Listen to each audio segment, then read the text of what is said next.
recorded.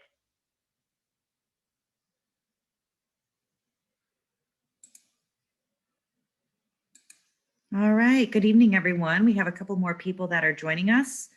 If everyone can remain on mute until the end of the meeting, that would be outstanding. And we just have a very short agenda.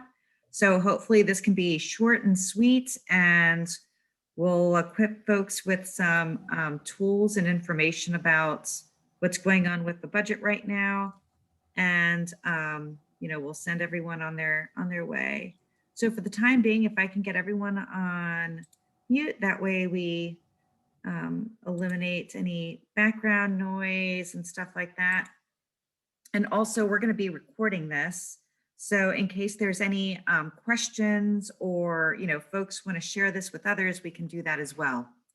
So I'm just going to start really quickly. My name is Tracy Nahara. I'm Executive Director of the Children's Defense Fund of Ohio. And I am joined here by a couple colleagues that I know are calling in, and also just super thankful and excited that we have other folks that have joined us as well to learn a little bit more about what's going on right now in the state budget. As you all are probably very aware, Ohio is in the midst of its biennial budget process, and the budget currently is in the Senate. It's going to be voted out here very soon, and it'll go to conference committee. In conference committee, the House and Senate and the governor's office will select a version of the budget and different sections of the budget that they can agree on. So in the meantime, it is up to all of us to raise our voices and advocate for the version that we believe is the right one for children. So let's see. So for this webinar, we're going to do a couple things. I'm just going to quickly introduce you to who CDF is, Children's Defense Fund, in case you don't know who we are. A little bit about advocacy and your role. I know that there's a lot of questions that people have about what they can and can't do, why it's important. And also we're going to provide you with some easy to use tools that you can use. Let's see. So first off, just quickly about CDF. We are, let's see, hold on, sorry. We were founded in 1981. We are a 501c3 organization, and we are a research, data, public policy, advocacy organization that works on behalf of children across the state. One of the things that I do want to mention is that, everything that we do is truly grounded in research. And it's really important that we do that because, the policies that we're working on aren't based in opinion or what, feels like the right thing. It's grounded in research, it's grounded in best practices, and with a focus on children and families. So another important thing is that we are an organization that does not accept money from state or federal government, which allows us to be an independent voice, in a sense, to be able to speak that truth to power. So that's, I think, a very important thing that, that we're able to do. And also acknowledging that when we're advocating for children, we're truly speaking on behalf of them and not on behalf of any other special interest. They're our only special interest. So what is advocacy? So, it can be any number of things. And I think that we've seen a whole range of advocacy activities in the past several weeks. It's everything from, meeting with policymakers about an issue that's important to you. My colleague, Kim, she accompanied, several individuals who were alumni of the foster youth system, to share with policymakers their experiences. It's testifying to public bodies on different issues, whether it be on, education or childcare, either in support of or opposition to, or just raising your own concerns. Another thing that, we encourage people to do, especially those who are not, comfortable being on the fly, public speakers, is to write letters to the editor of your local publications, or, if you're invited to write an editorial, or op-ed piece. Those are great opportunities for advocacy on issues, or in support, opposition to, or just, raising concerns about data. Um, Another form I think that's really effective is, rallies or public gatherings. I know that there's been several on a number of issues that we've been involved in, everything from school funding to family separation. And then, of course, volunteering is a significant way to show your support or show advocacy for different issues or organizations and causes. So here's just some examples of what it looks like. Not too long ago, we had two former governors write op-ed pieces on child mental health and behavioral health here in Ohio.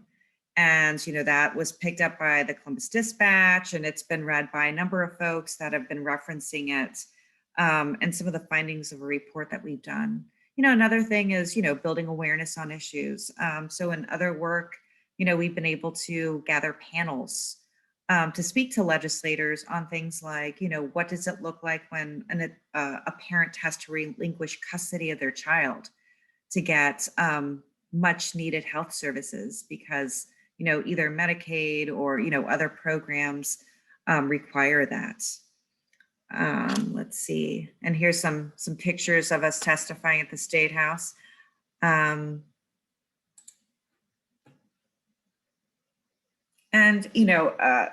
there's individuals who have asked us in the past, why is advocacy needed? Why don't we just put our energies around direct support to individuals?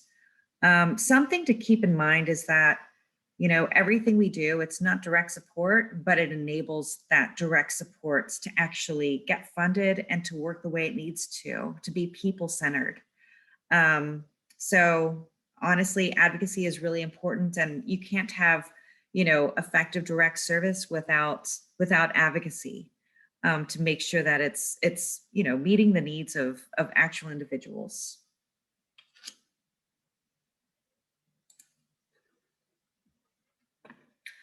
So just a couple things that I wanted to share just about overall child well-being here in Ohio, and things that you might want to incorporate as you're talking about, um, your support of certain issues, or, reaching out to legislators, is number one, children in Ohio make up about a fifth of our population. And something that we try to emphasize with folks is that though they represent only 22% of our population, they are absolutely 100% of our future. And also the biennial budget that our current legislature is, deliberating on right now, this is your documents. This is a reflection of our priorities as, citizens and residents here of Ohio. And we want to make sure that the budget reflects those things that are important to us. Another thing that we try to emphasize is that, the future of children rests on decision making by all of us, right? By the adults in the room. So we need to make sure that the decisions that we're making, that what we're trying to push on their behalf has their interest at heart. Another thing that I think we can all agree on is that we want a vision of child well-being in the state that's hopeful, that is realistic, that is evidence-based, and that is a future that we can run towards, right? We don't want to have a vision here of doom and gloom, because that doesn't inspire hope. We want one that, children, that families, that we can all believe in. And lastly, something to keep in mind is that, to support the potential of each child, we believe that their whole well-being must be nurtured and cared for. or in other words, that, children don't come in pieces. So neither should our policy and our budget decisions. So what you'll see here is that we're putting forth a vision of child well-being and an advocacy platform that has several different pieces.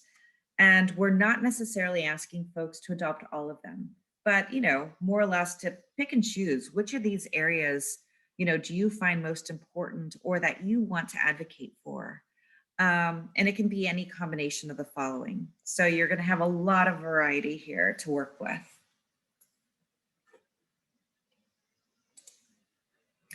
So the first piece is around fair school funding. And I'm sure many of you have read in the paper or have heard on, your local radio stations or TV stations, something about, school funding, especially in recent months. So Representatives Cupp and Patterson, two legislators from, different political parties, came together several years ago with the shared vision that they want to have a funding system for Ohio's children that works. And they gathered, experts from around the state, school treasurers, superintendents, treasurers, teachers, parents, to come together and talk about this and put forth, start doing the research to put forth a plan that was fair, that was constitutional, and that served the needs of children today and tomorrow. This version of their Fair School Funding Plan was adopted in the House version of the budget, which, we were all very excited about. This is the culmination of years of work through a transparent process, that was very rational.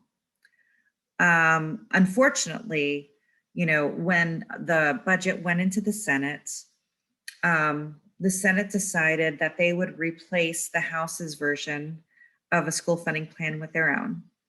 I think to a lot of people's surprise, the Senate had been developing their own plan over the last several months. However, there's a big difference here. The Senate plan was, created with, I think, just a handful of individuals, behind closed doors. So it was not a transparent process. And as a result, there's a lot of individuals who are not quite sure what is in that, actual plan. We've only had about a week, maybe a week and a half to dissect, what is actually in their model. And, it's what we do know is that is not as robust as the House plan. And also it underfunds a lot of things that we know are needed for an adequate and efficient education system. Things like, transportation, special education, education for English language learners, et cetera. So that is one piece. The next item is around broadband for all Ohioans. So, during the pandemic, I'm sure all of you have, you've heard quite a lot about this. Ohio has a broken broadband infrastructure and one that does not meet the needs of everyone. So right now we have about 1 million Ohioans who lack access to broadband. Why is this important? Oh, we all know. I think we all know why this is important, especially after the past year that we've had, where we've heard about so many children not being able to get access to remote learning. The number of adults who were not able to get access to work or workforce development training. And also acknowledging, like, during when vaccines were first being rolled out, the number of individuals, senior citizens, so many folks who were unable to get access to appointments, for vaccines because they had either spotty internet access or none at all. Now we are in support of the House version of the budget, which provided about $190 million in broadband infrastructure funding. Now, this is an important down payment that is sorely needed to provide this access statewide. Currently, Ohio has about a $2.3 billion problem when it comes to broadband infrastructure. So about 190 million would provide a little less than 10%, but a much needed shot in the arm to get this started, no pun intended. So we are in support of that.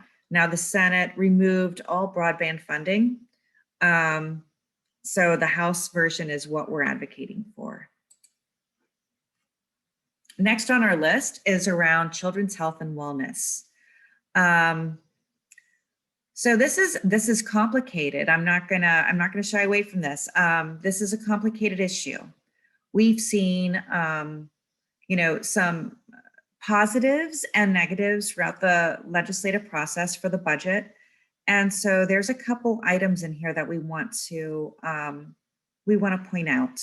Number one is the Senate version of the budget includes an important provision that would extend postpartum insurance coverage through Medicaid for new moms through the first year after they've given birth to their baby. That is really important because what we know is that Ohio has an abysmal maternal and infant mortality rates. In fact, we're in like the lowest quartile of states when it comes to those two health measures. So this extension of Medicaid coverage to new parents is really, really important to their health and well-being. However, one of the key things that we also know is really important is evidence-based home visiting for new parents and their children.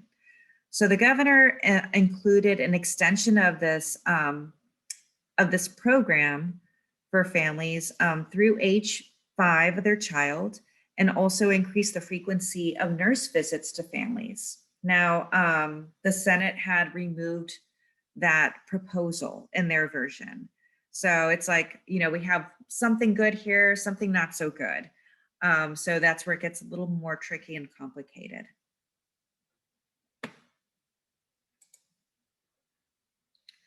And then another section of the is really around quality childcare. So, during the pandemic, something that I think many people, if they hadn't already realized this, they began to, was just how important childcare is to parents and to children, especially, when parents are trying to work, when they're trying to, participate in higher education, quality care is important. And Ohio has a 5-star quality rating system called Step Up to Quality that they're trying to get all publicly funded childcare centers and providers involved in. And this is really important because it provides like that minimal level of care and quality. For example, you want to make sure that, you have, well-prepared teachers in a classroom. You want to make sure that there's low ratios so that each child is getting the attention that they need. And this quality care system has been in place for a number of years. Now, what the Senate has done is they have removed basically requirements for this quality care system. And we're still trying to unpack their rationale for doing this. But one thing is very clear is that providers throughout the state, parents throughout the state, many of our leading philanthropic organizations and child advocacy groups are against this elimination. They know that quality care matters, especially as children are getting ready for kindergarten. And, having this in place makes them better prepared, for school, as they grow older. So this is an area, if you are so inclined and interested and supportive of childcare, this is an area that we're also encouraging folks to raise their voices. And then lastly, we want and we need this budget to prioritize investments in children and families. And so just, at a very high level, the House and Senate have each provided in their budgets, an income tax cut for Ohioans of about, 2% is what the House proposed and 5% is what the Senate proposed. However, one of the things that have become very clear, especially as our partners have been doing analysis of these proposed cuts, is that it truly only benefits the wealthiest of Ohioans. So in other words, unless you're making about $200,000, I believe, a year, it's going to have a very minimal impact on the rest of us, right? So what we've kind of surmised from this analysis is that these tax reductions are truly just more symbolic at best and really don't do anything to benefit Ohioans who are struggling. Not only that, but these income tax reductions are expensive and they will cost about $854 million. So what we are proposing is that, we forego these income tax reductions and instead invest in much needed infrastructure around childcare, broadband, fair school funding, all these other things that we know are needed for children and families to thrive and to flourish, and to realize their potential going forward. So in a nutshell, I've given you several things that you can either advocate for in combination and total, or, as single items. So depending on what, is most comfortable for you or a major concern for you. So now what we have is a series of actions that you can take. And we have a template, or we have a toolkit for you that I'll try to drop here in the chat. But number one, you can write letters to your representatives. And within the toolkit, we have specific legislators with their addresses, their email addresses, and their phone numbers that you can reach out to. So you're not left wondering, after this call or after this webinar, what next? We want to try to make this as easy as possible for you. So we have a template for a letter. We have a template for an email that you can send. And also we have the phone numbers and a script that's also provided where you can call your representative and just have a conversation with them or their staff. And I'm going to say this also, it is really easy to call. It's really easy to either leave a message or just have a conversation, just sharing your perspectives on issues. And quite honestly, I in my experience, they've been really excited to hear from constituents, and they're always welcome to hear concerns. They're learning. I think many of our legislators are open to, new information and perspectives and ideas. And they want to make sure that it's a two-way conversation. So I would say that if you're going to call, be expecting, a very friendly voice on the other end of that line, and also, be expected to share a little bit about yourself and why this is an important issue for you. The script is there primarily just to help in case you get stuck. But it truly should be your own voice on the other end of that phone call. Let's see. So at this time, I'm going to go ahead and go on video and see if anyone has any questions